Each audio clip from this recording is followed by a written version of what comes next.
Hello everyone, welcome to Akbar classes. आज हमारे साथ हैं फौजिया तबस्सुम, जो कि भागलपुर मेडिकल कॉलेज में फ़र्स्ट ईयर की स्टूडेंट हैं एमबीबीएस में। आज उनसे बात करेंगे और ख़ासकर इनकी जर्नी के बारे में बात करेंगे, जो अकबर क्लासेस ज्वाइन करी क्लास 6 में और अभी जो वो फ़र्स्ट ईयर मेडिकल कॉलेज में फ़र्स्ट ईयर एमबीबीएस में भागलपुर मेडिकल कॉलेज में। इस जर्नी को बहुत कम ड्यूरेशन में समझने की कोशिश करेंगे, कैसे कैसे ये जर्नी इनकी आगे बढ़ी। हाँ फौजिया तबस्सुम, कब आपने ज्वाइन किया अकबर क्लासेस? मैं अकबर क्लासेस क्लास 6 में आई थी, पर उस टाइम पे क्लास 6 की कोई बैच थी नहीं अकबर क्लासेस में। तो मैं 6 में ही 7th में पढ़ना शुरू कर दी थी। फिर मैं 7th में 8th का पढ़ने लगी। फिर मैं जब 9th में गई तो मुझे रियलाइज़ हुआ कि ऐसे कुछ मतलब आप 7th में रह के 8 का पढ़ रहे हो, 8 में रह के 9 का पढ़ रहे हो, तो उससे ज़्यादा अच्छी चीज़ ये होगी कि आप 7th में रह के 7th की चीज़ों को ही और अच्छे से पढ़े, स्टैंडर्ड वे में पढ़े, ज़्यादा डेप्थ में पढ़े, डिफरेंट बुक से पढ़े। तो मैं 9th में जाके फिर, जबकि मैं 8th में रह के 9 का कर चुकी थी, लेकिन फिर से मैं 9th में रह के 9 का ही करी, फिर 10th में जाके 10th का करी। और फिर उसके बाद मैं फर्दर स्टडीज़ के लिए मतलब नीट की प्रिपरेशन के लिए पटना चली गई। वहाँ से मैंने पढ़ा नीट के लिए, लेकिन यहाँ से अकबर क्लासेस के टीचर्स से वो जो इंटायर 2 ईयर्स थे जहाँ जब मैं पटना में रह के पढ़ाई कर रही थी, तो वो दोनों साल मतलब अच्छे से यहाँ के जो टीचर्स थे उनका पूरा प्रॉपर गाइडेंस था मेरे साथ हमेशा। फिजिकली मैं यहाँ पे 10th तक थी, लेकिन गाइडेंस मेरा 12th तक था पूरा टीचर्स का यहाँ। हाँ, तो मैं ये जानना चाह रहा था कि आप 9th में आपने डिसाइड किया कि 9 की जो चीज़ें हैं वो अब 10th में, मतलब 10 की जो चीज़ें 9 में नहीं पढ़नी है। ये आप 9 में क्यों सोचे? मतलब क्लास 6, 7, 8 में आपने क्या रियलाइज़ किया, क्या इसमें गड़बड़ी हुई या क्या सही मतलब अगर कोई बच्चा ऐसा है जो कहता है मैं एडवांस पढ़ना चाहता हूँ या चाहती हूँ, उसके लिए आपका क्या सजेशन होगा कि क्लास 6 में क्या करे वो अगर एडवांस पढ़ना है तो फिर? मैं ये सोचती हूँ, मैंने ये रियलाइज़ किया जब मैं पढ़ रही थी कि कुछ एग्ज़ाम्स है, जैसे कि IOQM हो गया, NSCGS हो गया, ये सारी चीज़ें जो हम लोग देते हैं अक्सर 8, 9, 10th में, जो कि मतलब इंटरनेशनल मैथमेटिकल ओलंपियाड हो गया, उसका फर्स्ट एग्ज़ाम जो होता है फर्स्ट, वो हो गया IOQM, जो हम मेरे टाइम पे वो PRMO था। अगर आप ये सारे एग्ज़ाम्स को साइड रख दें, ठीक है, अगर हम लोग मेन स्ट्रीम की बात करें, फॉर एग्जांपल SOF का ले लीजिए, यूनिफाइड काउंसिल का ले लीजिए, सिल्वर जोन ओलंपियाड ले लीजिए, ये सारे एग्ज़ाम्स भी अगर आप देना चाहते हैं तो, क्योंकि मैं उस टाइम पे दे रही थी, मैं 7th से देना चालू कर दी थी, तो मुझे रियलाइज़ हुआ कि मैं 7th में रह के जो 8th का पढ़ रही हूँ तो उसमें मुझे कोई फ़ायदा नहीं हो रहा जब मैं SOF का एग्ज़ाम दे रही हूँ। अगर मैं 7th की चीज़ें को ही ज़्यादा डेप्थ में पढ़ूँगी, ज़्यादा अच्छे से पढ़ूँगी, तो जो है मेरा जो रिज़ल्ट है वो और अच्छा होगा। तो वही इसीलिए मैं सोची कि मैं 9th में रह के फिर से 9 का पढ़ूँ और फिर 10th में 10 का पढ़ूँ। ठीक है, मतलब एक बच्चा अगर ऐसा हो 7 में पढ़ के ही 7 की जो मेन स्ट्रीम एग्ज़ाम्स हैं, 7 के जो मेन स्ट्रीम एग्ज़ाम्स हैं, जैसे SOF आपने कहा, सिल्वर जोन का, यूनिफाइड काउंसिल के जो ओलंपियाड्स हैं, ये इनकी तैयारी अगर उनका हो जाने के बाद उनके पास अगर वक्त है तो क्या उसके लिए यह सही होगा कि वो थोड़ा एडवांस पढ़े? हाँ, अगर वो चाहता है कि ऐसे एग्ज़ाम्स दे, जैसे मैंने पहले भी कहा था IOQM, NSCGS वगैरह, तो उसके लिए आपको पढ़ना पड़ेगा। आप नहीं कर सकते हो बस कि हाँ आप 7th में रह के 7 की चीज़ों को डेप्थ में पढ़ ले, वो अलग चीज़ है।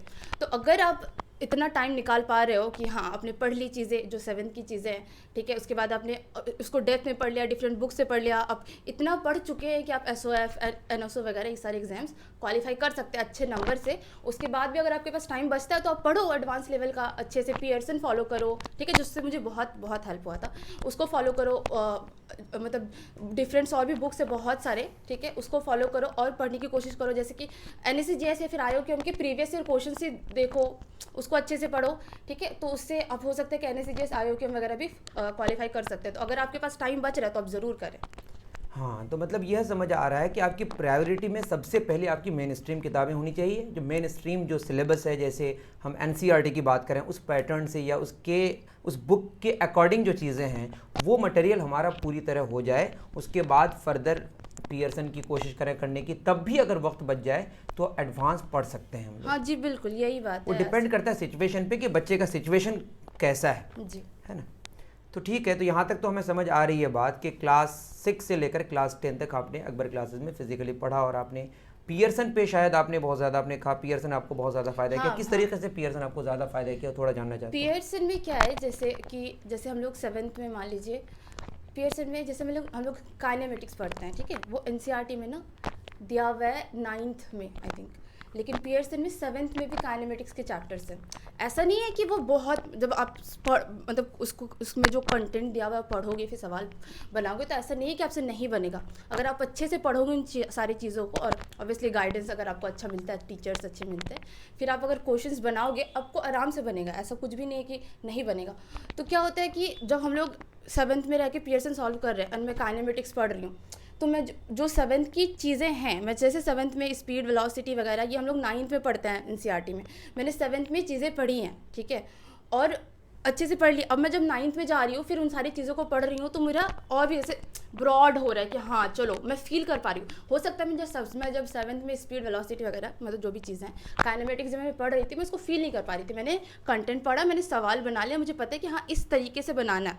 जब मैं 9th में फिर से वो सारी चीज़ें पढ़ रही हूँ, स्कूल में पढ़ी हूँ, कोचिंग में पढ़ रही हूँ, तो अब मुझे और भी फील हो रहा है कि हाँ मैं डेप्थ पे घुस पा रही हूँ कि हाँ ठीक है ऐसा हो रहा है तो वैसा हो रहा है। तो वो जो है ना ऐसे एग्जाम जैसे एसओ वगैरह है, इसमें बहुत हेल्प करता है आपको, बहुत, कि अगर आप एक होता नहीं फील कर रहे हैं ना तो आपसे सवाल आराम से बन जाएगा। इसके अलावा ये तो अगर पियर्सन की मैं बात करूँ तो ये तो मुझे आपको एनएससी जेएस या फिर आईओक्यूएम वगैरह में भी बहुत हेल्प करेगा, क्योंकि आप कह सकते हो आईओक्यूएम का बहुत मतलब टफ क्वेश्चंस होते हैं, लेकिन अगर आप पियर्सन फॉलो किए हुए हैं ना तो आपके बेसिक्स बहुत अच्छे से क्लियर है, और उसके बाद अगर आप मेहनत करोगे तो हो जाएगा आराम से।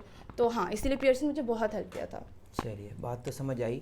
मतलब आप ये कहना चाहती हैं कि वैसे तो क्लास 7 में भी अगर आप देखेंगे तो मोशन एंड टाइम कह के चैप्टर है, लेकिन अगर एक बच्चा मोशन एंड टाइम चैप्टर न पढ़ के काइनेमेटिक्स पढ़ता है तो उसे एक तो फील आना शुरू हो जाता है, उसका कॉन्फिडेंस का लेवल अप हो जाता है कि मैं काइनेमेटिक्स पढ़ रहा हूँ या पढ़ रहा हूँ। शायद हो सकता है कि सिलेबस में या कंटेंट में बहुत ज़्यादा अंतर न भी हो, लेकिन पढ़ने के वे में उसके कॉन्फिडेंस में काफ़ी बढ़ावा मिलता है ना। तो ये मुझे समझ आया। तो ये मैं एडिट करना चाहूँगा कि क्लास 7 में भी काइनेमेटिक्स है, लेकिन बस चैप्टर का नाम मोशन एंड टाइम है, और क्लास 9 में आके चैप्टर का नाम मोशन है।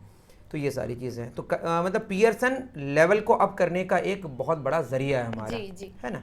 अगर पियर्सन भी हो जा रहा है बहुत अच्छे तरीके से तो मुझे लगता है कि एनएससी जेएस और आईओक्यूएम के मटेरियल, उसके प्रीवियस ईयर क्वेश्चंस वो ज़रूर लगाना चाहिए। जी बिल्कुल। और एक बात ये भी समझ आई कि जिस क्लास में बच्चा है उस क्लास में जो कंटेंट्स हैं, जो सिलेबस है, उस सिलेबस को बढ़िया तरीके से करने के बाद ही एक्स्ट्रा ऑर्डिनरी कुछ सोचना चाहिए। जी।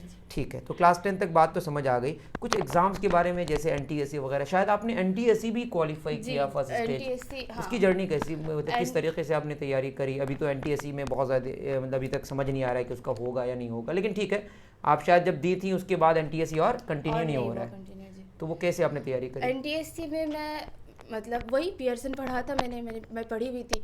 तो एनटीएससी का मैं सबसे ज़्यादा इंपॉर्टेंट, मतलब बहुत इंपॉर्टेंट होता है, मुझे लगता है कोई भी एग्ज़ाम के लिए बहुत इंपॉर्टेंट होता है इसका पीवाईक्यूज़, ठीक है। तो मैं पीवाईक्यूज़ देती थी। इसके अलावा टीचर्स थे गाइड करने के लिए, ठीक है, वो पढ़ाए, एनसीईआरटी पढ़ी अच्छे से। उसके अलावा वही पियर्सन वगैरह पढ़ा, तो उसके बाद पीवाईक्यूज़ देने लगे, इवन मॉक टेस्ट वगैरह देने लगे, तो उसके बाद हो गया एनटीएससी। ठीक है, हम लोग फिर आएंगे जब बात करेंगे हम लोग कि आपकी जो अभी कॉलेज की जर्नी है, वहाँ आने के बाद जानेंगे कि वहाँ जाने में इन सारी चीज़ों में क्या क्या फ़ायदा हुआ। लेकिन अभी जानना चाहेंगे कि 10 के बाद आपकी जो 11-12 की पढ़ाई हुई वो किस तरीके से हुई?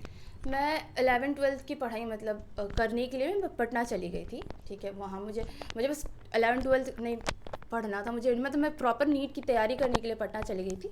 तो मैं फिज़िकली उस टाइम पे अकबर क्लासेस में नहीं थी, पर जो यहाँ के टीचर्स हैं उनका कांस्टेंट मोटिवेशन था मेरे लिए कि हाँ, like they were always there, कि कोई भी प्रॉब्लम होगा फौजिया, हम लोग हैं तुम्हारे लिए, तुमको कोई भी लाइक अगर तुमको डीमोटिवेट फील कर रहे हो, तुमको कोई क्वेश्चन नहीं समझ में आ रहा, कुछ भी तुम हम लोग से शेयर कर सकते हो, हम लोग हैं तुम्हारे लिए।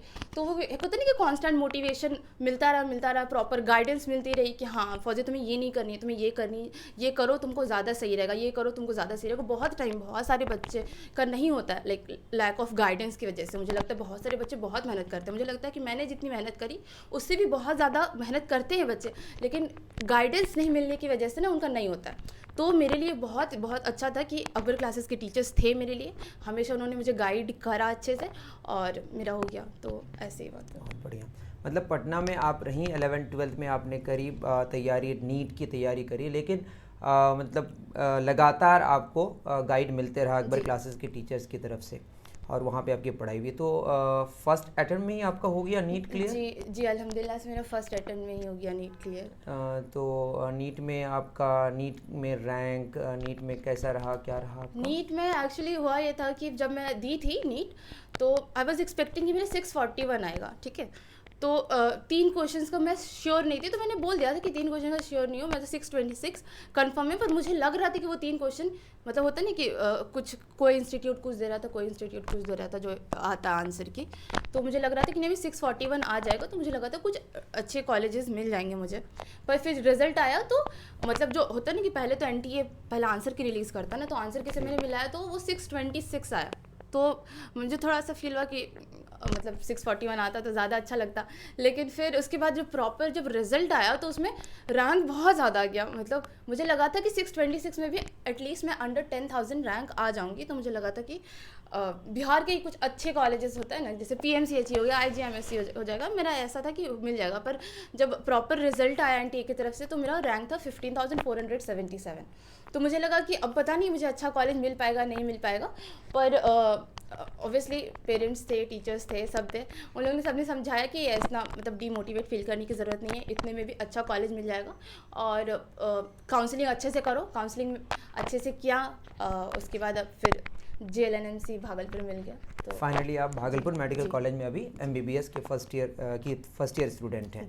मतलब मुझे अगर लगा बातों से ठीक है, आपका मार्क्स जितना आना चाहिए उतना नहीं आ पाया, और रैंक भी आपने जितना एक्सपेक्ट किया वो भी नहीं हो पाया। इसके बावजूद आगे भी आप हार नहीं मानी, आपने काउंसलिंग बहुत अच्छे से करी, और जिसकी वजह से आपको एक अच्छा कॉलेज मिल गया। जी सर। और मैं ये एक चीज़ और जानना चाह रहा हूँ, ठीक है आपका नीट में हुआ, फर्स्ट अटेम्प्ट में होना बहुत बड़ी बात है। 626 इज़ अ गुड मार्क्स। ठीक है, कंपटीशन बहुत ज़्यादा है, लाखों बच्चे बैठते हैं, तो इसमें रिलेटिवली देखा जाए तो पीछे हैं आप। लेकिन ऐसे अगर एब्सोल्यूट मार्क्स देखा जाए 720 में 626 लाना, that is not a matter of joke, बहुत बड़ी चीज़ है ये।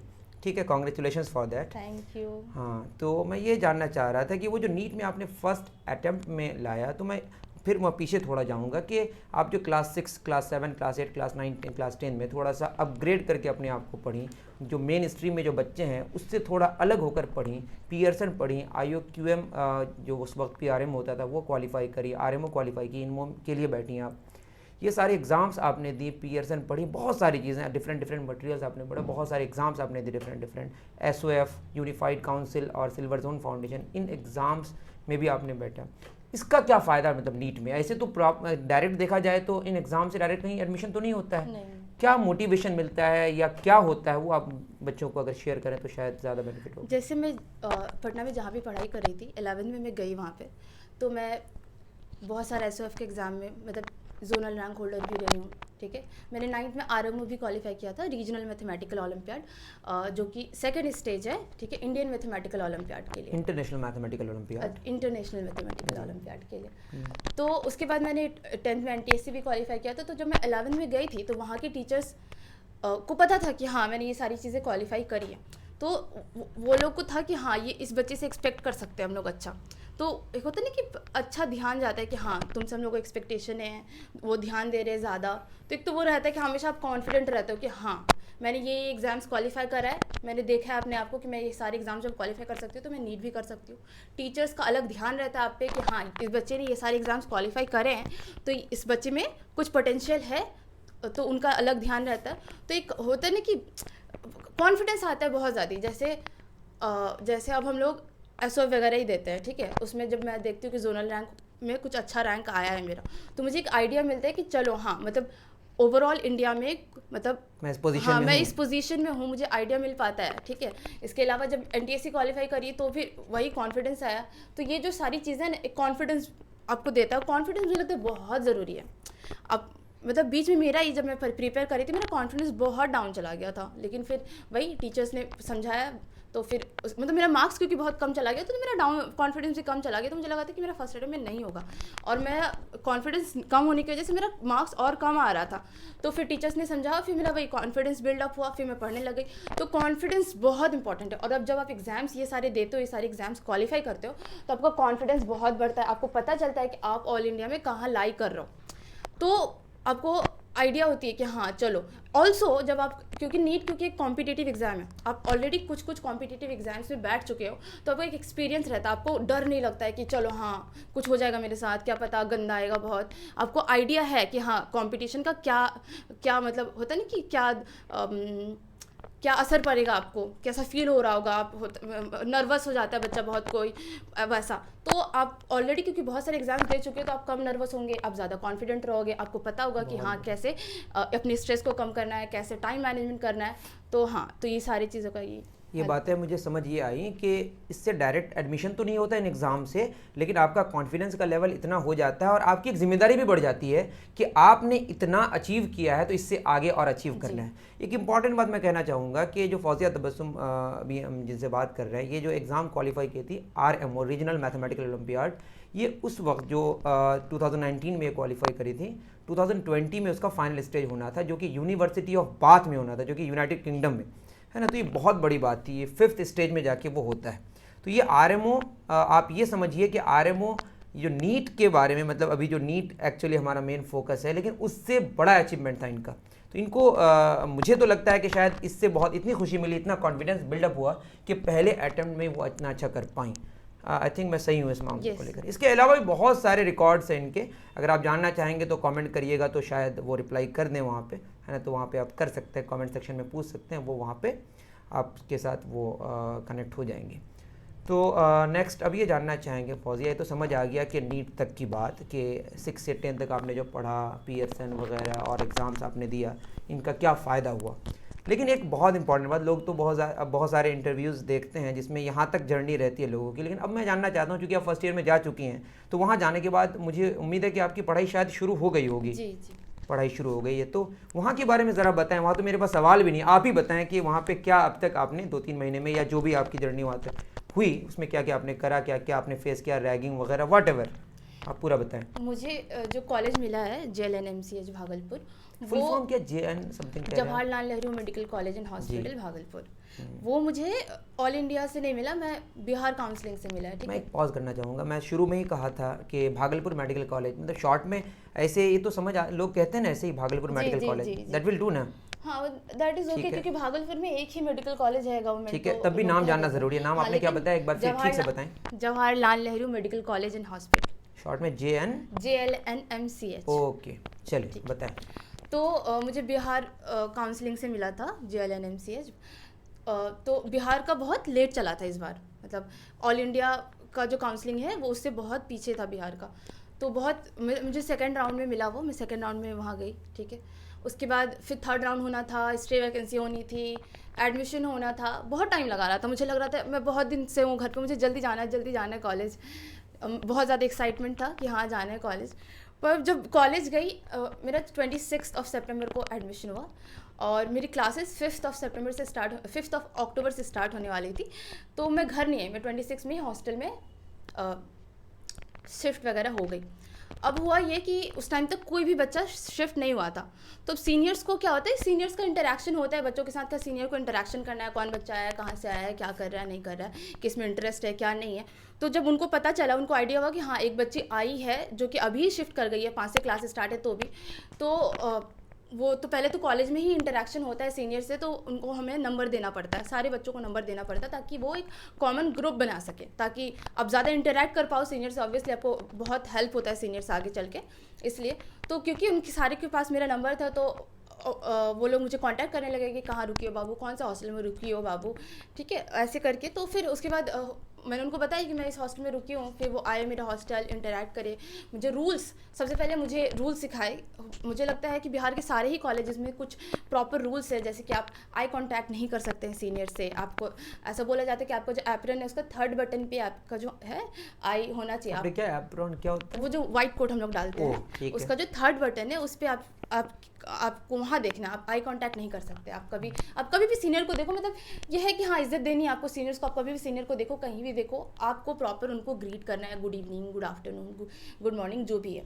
इसके अलावा आप क्रॉस नहीं कर सकते, वो जो भी बोलते हैं आपको मानना है। ये सारी चीज़ें जब मैं सुनी तो मुझे लगा अब हाँ, उसके अलावा और भी बहुत सारी है, जैसे आप अगर अब कभी भी अपना नाम बता रहे हो तो आप हमेशा कनिष्ठम लगाना ज़रूरी होता है। कनिष्ठम मतलब जूनियर मोस्ट, वो हिंदी में बोलना है। हिंदी में बोलना है। तो कोई भी अगर आपको नाम पूछे आपको कनिष्ठम लगाना इज़ मस्ट, आपको ज़रूरी है बहुत। तो और फिर एक प्रॉपर फॉर्मेट मिला था हमें कि आपको इस तरीके से ही इंट्रोडक्शन देना है जब भी पूछा जाए। जब मैं ये सारी चीज़ें देखी तो मैं बहुत घबरा गई, मैं डर गई कि कोई बच्ची अभी आई नहीं है, सीनियर्स ऐसे इंटरेक्ट कर रहे हैं, सीनियर्स ऐसे बोल रहे हैं, ऐसे करना है वैसे करना है। बहुत ही ज़्यादा घबरा जाता है बहुत सारे बच्चे, क्योंकि ऐसा कभी होता नहीं कि आप हमेशा, जैसे मैं ही जब तक मैं 12 तक मैंने किसी से भी कोई भी इंटरेक्शन करा है, कोई भी कम्युनिकेशन मेरा चला है, मैंने हमेशा ऐसे फेस पे देख के बात करा है। अब नीचे देख के बात करना मेरे लिए बहुत ही डिफिकल्ट था, और होता नहीं कि अपने आप होता है कि अपने आप नज़र उठ जाता है कि मैं किससे बात कर रही हूँ, और जैसे ही नज़र उठा देन आपने गलत करा है, फिर आपको डांट सुननी पड़ेगी। तो ये शुरू में ऐसा तो हो नहीं सकता कि बच्चा पहला दिन ही आए, पहला दिन आपको रूल उनको सिखा दिया ना, पहले दिन से वो फॉलो करने लग जाए। ऐसा नहीं, मेरे साथ भी ऐसा नहीं हुआ था, पर क्योंकि मैं पहले गई थी तो मैंने ये सारी चीज़ें मैं बाकी बच्चों से पहले जानती थी, मैं पहले से मतलब कोशिश कर रही थी करने की, तो मैं पहले सीख गई। अब होता ये है कि हमारा क्लासेस, जो हमारी क्लासेस है वो 9 to 4:30, लेकिन हमारे जो टीचर है वो 5 तक ले लेते हैं बहुत टाइम।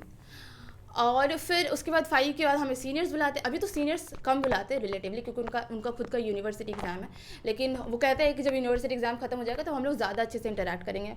उनका ये मानना है, मतलब जैसे कुछ सीनियर सर से मेरा इंटरेक्शन हुआ है पर्सनली, तो उन्होंने समझाया मुझे कि देखो इंपॉर्टेंट ये होता है ना कि जब आप नीट का एग्ज़ाम देते हो, आपने क्वालिफाई करा एक एग्ज़ाम, ऑब्वियसली इस बार 22 लाख बच्चे बैठे थे और उसमें से कुछ 23-24 हज़ार बच्चे ही सेलेक्ट होते हैं। तो आपको लगता है कि मैंने बहुत बड़ा एग्ज़ाम क्वालिफाई करके आई हूँ, है ना। बहुत सारे बच्चे क्लाउड 9 पे होते हैं कि हाँ मैंने तो बहुत कुछ कर लिया अपने लाइफ में।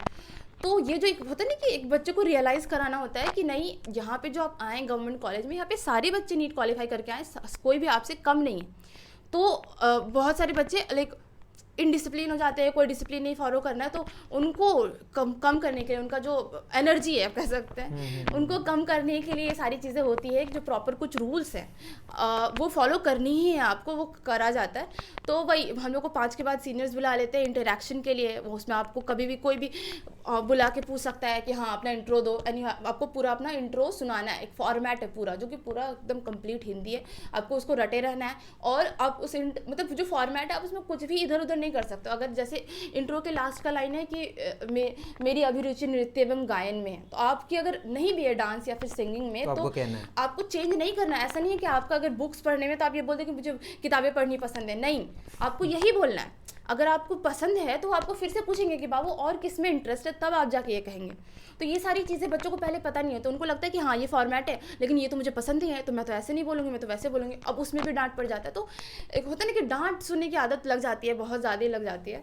इसके अलावा जो हमारे कॉलेज के एनाटॉमी के एचओडी है वो बहुत स्ट्रिक्ट है, बहुत सारी उनका अलग रूल्स फॉलो करना पड़ता है। तो बहुत ज़्यादा ही ऐसे हेक्टिक हो जाता है शेड्यूल, क्योंकि 5 बजे तक यहाँ करो, फिर 5 बजे के बाद फिर सीनियर्स बुलाते हैं, सीनियर्स के साथ इंटरेक्शन करके उसके बाद इंसान बहुत थक जाता है। उसके बाद फिर आपको पढ़ाई भी करनी है खुद से। तो ऐसे ही चल रहा है कॉलेज। बहुत बढ़िया। तो पता ये चला, ऐसे अगर डायरेक्ट जज कर दिया जाए कि जो कॉलेजेस में परेशान किया जाता है ऐसा वैसा, सबके प्रोज एंड कॉन्स है, कुछ भी परफेक्ट नहीं है। ऐसा नहीं कि वो तरीका जो अपना रहे हैं वो एकदम परफेक्ट है, लेकिन बातों से ये पता चली कि ठीक है लोग दूर से कहते हैं रैगिंग या परेशान करना, लेकिन वो मुझे लगता है कि सीनियर से इंटरेक्शन करने का एक जरिया भी बन जाता है और उससे आपको फ़ायदा भी होता है। कॉपरेशन तो मिलता होगा मुझे लगता है। कैसा कॉपरेशन मिलता है? होता ये कि देखिए, अगर आप सीनियर से अच्छे से इंटरेक्ट करो, वो जो रूल्स हैं आप फॉलो करो, तो जैसे मान लीजिए कि सीनियर बहुत दूर खड़ा है, आप तो भी उनको ग्रीट करें, ठीक है। हो सकता है सीनियर ने आपको डांट दिया तो भी आप नेक्स्ट डे गए फिर उनको ग्रीट करें, तो उनको ऐसा लगता है कि नहीं ये बच्चा मेरा अपना है, इसको मैं डांट रहा हूँ कर रहा हूँ तो भी ये बच्चा रूल फॉलो कर रहा है। तो एक इंटरेक्शन होता है कि हाँ उनको लगता है कि ये इसको कभी भी कोई भी हेल्प, जैसे अगर मैं हॉस्टल में हूँ, मेरी तबीयत खराब हो जाए, मैं किसी भी सीनियर को कॉल करूँगी, वो आ जाएंगे मुझे हॉस्पिटल ले जाएंगे, प्रॉपर डॉक्टर को दिखाएंगे। इसके अलावा और भी कोई बहुत सारे, जैसे मान लीजिए मैं रात को कहीं निकली, ठीक है, मैं कहीं फंस गई हूँ, तो भी मैं सीनियर्स को कॉल कर सकती हूँ, वो आ सकते हैं वहाँ पे। इसके अलावा पढ़ाई में होता ये है कि जैसे हमें बोन्स पढ़ना है एनाटॉमी में, तो बोन्स वो अपना दे देते हैं, बुक्स दे देते हैं, नोट्स दे देते हैं। मतलब अपना बोन्स निकाल के अपनी बॉडी से? नहीं तो उनको पहले जैसे उनके सीनियर से उन्हें बोन्स मिला होता है, जो हो सकता है पहले कोई खरीदा हो। बात है ना फिर। जी ऐसा लगा मुझे अपना बोन्स तो नहीं दे रहे। नहीं ऐसा नहीं है, होता ये है कि हमें बोन्स पढ़ना है एनाटॉमी में, ठीक है। तो हो सकता है कि किसी ने खरीदा हो, अब मतलब उसका एक सैंपल है वो बोन्स, ओरिजिनल बोन्स नहीं है। ओरिजिनल भी होता है, आर्टिफिशियल भी होता है, ज्यादातर लोग आर्टिफिशियल खरीदते हैं, ठीक है। तो किसी ने खरीदा है आर्टिफिशियल बोन मान लीजिए, ठीक है। अब फर्स्ट ईयर में इसका काम है, सेकेंड ईयर में तो इसका कोई काम है नहीं, तो वो क्या करते हैं कि जिससे आपका इंटरेक्शन अच्छा हुआ, जिससे जो बच्चा उनको अच्छा लगा कि हाँ ये अच्छा है काफ़ी, तो वो उनके साथ इंटरेक्ट करके उनको वो बोन्स दे देते हैं, ये पास ऑन होते जाता है। तो बोन्स हो गया, इसके अलावा आपको बुक्स, वो अपने बुक्स आपको दे देंगे, नोट्स आपको दे देंगे, प्रॉपर गाइडेंस देंगे। इसके अलावा इवन यूनिवर्सिटी एग्जाम्स के टाइम पे वो पढ़ा भी देते हैं, तो ये बहुत हेल्प होता है। इसके अलावा मैं एक और बात कहना चाहूँगी कि पता नहीं कि एक प्रॉपर ड्रेस कोड हो जाता है हर जगह का, कि आपको यही पहन के आना, आपको ये नहीं पहन के आना। जैसे मेरे कॉलेज में है कि आपको कुर्ता ही डालना है, बिलो नहीं होना चाहिए, लेगिंग्स जो है वो चूड़ीदार लेगिंग्स होना चाहिए, आपके जो बाल है आपको प्रॉपर ब्रेड्स बना के जाने हैं, खुले नहीं रखने हैं, ठीक है। लड़कियों तो के लिए हाँ जी, ऐसा है लड़कियों के लिए। शूज़ जो है विदाउट लेस होने चाहिए। तो ये जब सुनता है कोई तो लगता है कि यार कितने अजीब लगेंगे, मतलब बच्चों को रहता है कि कॉलेज जाएंगे अब तो अच्छा दिखना है, अच्छा लगना है, तो ये सुनने में लगता है कि अरे यार बहुत ही अजीब लगेंगे, अच्छे नहीं दिखेंगे। पर जब सारे बच्चे आते हैं ना वैसे, तो एक दूसरे को देख के उसमें भी बहुत मज़ा आता है, अच्छा लगता है, फील होता है कि चलो यार सब ऐसे आए, एक दूसरे को देख रहे हैं, एंजॉय कर रहे हैं। तो वो भी शुरू में ऐसा लगता है पहले कि अजीब लगने वाला है, लेकिन फिर मज़ा आता है उसमें भी। लड़कों का भी सेम है, लड़कों को भी फॉर्मल्स में आना होता है, तो वो भी उनका तो इवन जैसे हमारे में कुर्ता का कोई कलर डिसाइड नहीं है, लेकिन लड़कों में शर्ट का कलर भी डिसाइड है कि 3 तरह का शर्ट है, ये आपको पहन के आना। तो वो भी एक जैसे दिख रहा होता है, तो वो एक अच्छा लगता है देखने में कि हाँ चलो सब एक साथ आए। या फिर कोई अगर अच्छा नहीं भी दिख रहा है तो सब एक दूसरे का मजाक उड़ा रहे हैं, तो वो अच्छा लगता है बहुत। ऐसे शुरू में लगता है कि अजीब लगेगा, फिर बाद में बहुत अच्छा लग रहा होता है। बातें समझ आई कि आप जो वहाँ पे स्टडी कर रही हैं, पढ़ रही हैं, तो सीनियर का इंटरेक्शन का एक तरीक़ा है कि जिस तरीके से ऐसा लगेगा शुरू में कि परेशान कर रहे हैं, लेकिन ठीक है, कुछ भी परफेक्ट नहीं है, मैं पहले बहुत बार कह चुका हूँ। लेकिन इसमें बात ये समझ आई कि एक तो वो लोग ये चाहते हैं कि जो बच्चे नीट में अच्छा रैंक लेके मेडिकल कॉलेज में इनका एडमिशन हुआ है, इसको ये फील ना हो कि मैं दुनिया के आखिरी स्टेज में आ चुका हूँ, इसके बाद पढ़ाई नहीं है। इस स्टेबिलिटी को बढ़ाना होता है कि वो स्टेबल रहे, थोड़ा एनर्जी का जो एक स्टेट है ऊपर वाला उसको नीचे लेके आए। और दूसरी बात कि इंटरेक्शन होगा तभी तो हम कुछ मदद कर सकते हैं। हाँ, तो ये एक तरीका है, ठीक है, कुछ गड़बड़ियाँ इसमें होती होंगी, लेकिन मुझे आपसे जो डिस्कशन करने से ये बात समझ आई कि ज़्यादातर चीज़ें जो है ना वो फ़ायदेमंद ही हैं, है ना। और पढ़ाई के बारे में थोड़ा सा लास्ट हमारा एक क्वेश्चन होगा, क्या वहाँ की पढ़ाई ऐसी होती है मेडिकल कॉलेजेस में? एक तो हाइप है कि मेडिकल कॉलेज में जाने के बाद डॉक्टर बन गए और बड़ी डॉक्टर बन गई, तो क्या मतलब इस तरीके का है कि वहाँ पे जाने के बाद और कुछ भी पढ़ने की ज़रूरत नहीं है, बाहर से या सारा सफिशिएंट वहीं पे हो जाता है कॉलेज? बाहर से क्या पढ़ना पड़ता है, क्या? नहीं, ऐसा कुछ भी नहीं होता। मुझे लगता है ऑलमोस्ट सारे कॉलेजेस में जो प्रोफेसर पढ़ा रहे होते हैं, अब कोशिश करो क्लास में कि आप अटेंटिव रहो, अच्छे से सुनो वो जो बोल रहे हैं। ऐसा नहीं है कि वो कुछ भी बोल रहे हैं, वो पढ़ाई की चीज़ें ही बोलते हैं, ठीक है। लेकिन बहुत सारे टीचर्स हैं जो आके बहुत अटेंटिव होकर नहीं पढ़ा रहा है, जैसे मर्जी आके पढ़ा रहे हैं। लेकिन आप कोशिश करो वहाँ पे भी कि आप सुनो, समझो, जितना आप रिटेन कर पा रहे हो रिटेन करो, लेकिन वो सफिशिएंट नहीं होता है। आपको मतलब फिर से अपने खुद से पढ़ना होता है, सब्सक्रिप्शन लेना होता है, बहुत सारे प्लेटफॉर्म्स हैं उनका सब्सक्रिप्शन लेना होता है, पढ़ना पड़ता है खुद से। मतलब ज़्यादातर आपको आप टीचर अगर वहाँ पे आप अगर ऐसा सोचोगे ना कि हाँ मैं कॉलेज से पढ़ रही हूँ, कॉलेज में अटेंटिव हूँ, कॉलेज में अच्छे से नोट्स बना लिया है, अब मैं एग्ज़ाम पास कर जाऊँगी, तो बहुत मुश्किल होने वाला है। ऐसा नहीं है, आपको कॉलेज पे डिपेंडेंट होना ही नहीं है। आप पता है मैं बताती हूँ, ज़्यादातर बात ये है ना कि बच्चे कॉलेज, मुझे लगता है मोस्ट ऑफ द बच्चे कॉलेज बस इसलिए जाते हैं कि वो अपना जो 75% एक क्राइटेरिया की अटेंडेंस फुलफिल करें, इस वजह से। बाकी जो पढ़ाई है बच्चे वो खुद से ही करते हैं, उनको खुद से ही करना होता है। जो अलग अलग प्लेटफॉर्म्स वगैरह, बुक पढ़ो, सीनियर्स के हेल्प लेके, वही करना होता है। मतलब बात ये समझ आई कि हम कहीं जो नीट में हमने अच्छा रैंक लाया और कॉलेज में एडमिशन हो गया तो मैं कोई बहुत बड़ी बात कर ली, ठीक है, बहुत बड़ी बात आपकी है, वो एडमिशन होना बहुत बड़ी बात है, लेकिन आप ये ना सोचें कि आप बिल्कुल उसी कॉलेज पे डिपेंडेंट हो जाएं और बाहर की चीज़ों को एक्सप्लोर ही ना करें। ऐसा कुछ भी बिल्कुल नहीं है, सीमित नहीं रहना है। जैसे मैं कहती हूँ, जैसे हम लोग ने जितना नीट में पढ़ा है उससे फर्स्ट ईयर में 5 टाइम ज़्यादा पढ़ना पड़ेगा आपको, बहुत पढ़ना पड़ता है, ठीक है। और ऐसा भी नहीं है कि बहुत ज़्यादा ही मतलब ऐसा होता है कि बस बात यह है कि नीट में आपको उस 3 घंटे में अपना दे देना है जितना आप जानते हो, वो एक प्रेशर क्रिएट करता है। बस मेडिकल कॉलेज में ऐसा कुछ नहीं है, आपका 3 बार एग्जाम होता है और आपका जो उन तीनों में जो बेस्ट है, आपने जिस एग्जाम में बेस्ट किया उसको लिया जाता है। ठीक है, तो ऐसा पढ़ना बहुत पड़ता है वहाँ पे, बस एक प्रेशर थोड़ा बहुत कम होता है, लेकिन पढ़ाई का ड्यूरेशन तो आपको बहुत ज़्यादा करना पड़ता है, ज़्यादा पढ़ना पड़ेगा। और फर्स्ट ईयर में ही बहुत बच्चों का सेंटअप लग जाता है, बहुत मुश्किल होता है। तो ऐसा कुछ नहीं है कि नीट क्वालिफाई करने का तो बहुत बड़े डॉक्टर बनेंगे, ऐसा कुछ नहीं है। मैंने इवन मेरे ही कॉलेज में बहुत, जैसे मेरे सीनियर्स ने मुझे बताया कि बहुत सबका एग्जाम्पल है कि फर्स्ट ईयर में ही इंसान 4-5 साल रुक गया है। तो अब अगर आप फर्स्ट ईयर में, ऐसा होता है कि फर्स्ट ईयर में अगर आपको सेंटअप लग गया तो मान लीजिए अब जो नया बैच आएगा आप उनके साथ पढ़ोगे, लेकिन अगर आगे चल के आपको किसी एक डिपार्टमेंट में सेंटअप लगता है तो आपका बैच वही रहेगा। ठीक है, जैसे अगर मान लीजिए आपने 21 में नीट क्वालिफाई करा और आपके फर्स्ट ईयर में सेंटअप लग गया, फेल कर गया, तो आपको फिर एग्ज़ाम देना मिलता है सप्लीमेंट्री, आप उसमें भी फेल कर गए, तो अब जो 2022 बैच आ रहा है उसके साथ आप पढ़ोगे।